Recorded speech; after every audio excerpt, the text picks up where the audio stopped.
Story number 17, God's Covenant with David. Saul was the first king of Israel. He was tall and handsome, just like the people wanted. Saul was a good king for the first few years that he ruled over Israel. But then he became a wicked man who did not obey God. So God chose a different man who would one day be king in his place. God chose a young Israelite named David to be king after Saul. David was a shepherd from the town of Bethlehem. At different times, while he was watching his father's sheep, David had killed both a lion and a bear that had attacked the sheep. David was a humble and righteous man who trusted and obeyed God. David became a great soldier and leader. When David was still a young man, he fought against a giant named Goliath. Goliath was a trained soldier, very strong, and almost 3 meters tall. But God helped David kill Goliath and save Israel. After that, David won many victories over Israel's enemies, for which the people praised him. Saul became jealous of the people's love for David. Saul tried many times to kill him, so David hid from Saul. One day Saul was looking for David so he could kill him. Saul went into the same cave where David was hiding from Saul, but Saul did not see him. David was now very close to Saul and could have killed him, but he did not.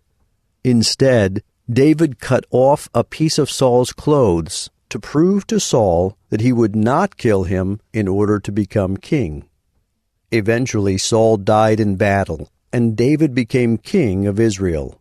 He was a good king, and the people loved him. God blessed David and made him successful. David fought many battles, and God helped him defeat Israel's enemies. David conquered Jerusalem and made it his capital city. During David's reign, Israel became powerful and wealthy. David wanted to build a temple where all the Israelites could worship God and offer him sacrifices. For about 400 years, the people had been worshiping God and offering sacrifices to him at the tent of meeting that Moses had built.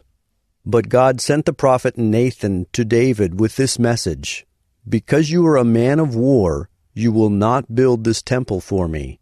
Your son will build it. But I will bless you greatly.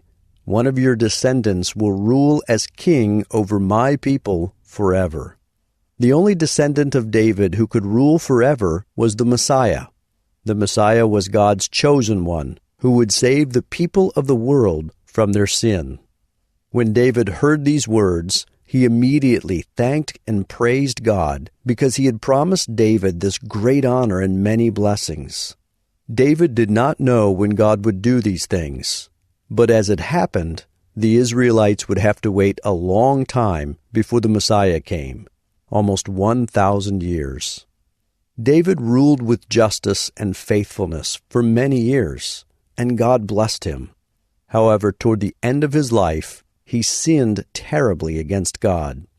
One day, when all of David's soldiers were away from home fighting battles, he looked out from his palace and saw a beautiful woman bathing. Her name was Bathsheba. Instead of looking away, David sent someone to bring her to him. He slept with her and sent her back home. A short time later, Bathsheba sent a message to David saying that she was pregnant. Bathsheba's husband, a man named Uriah, was one of David's best soldiers. David called Uriah back from the battle and told him to go be with his wife. But Uriah refused to go home while the rest of the soldiers were in battle. So David sent Uriah back to the battle and told the general to place him where the enemy was strongest, so that he would be killed. After Uriah was killed, David married Bathsheba. Later she gave birth to David's son.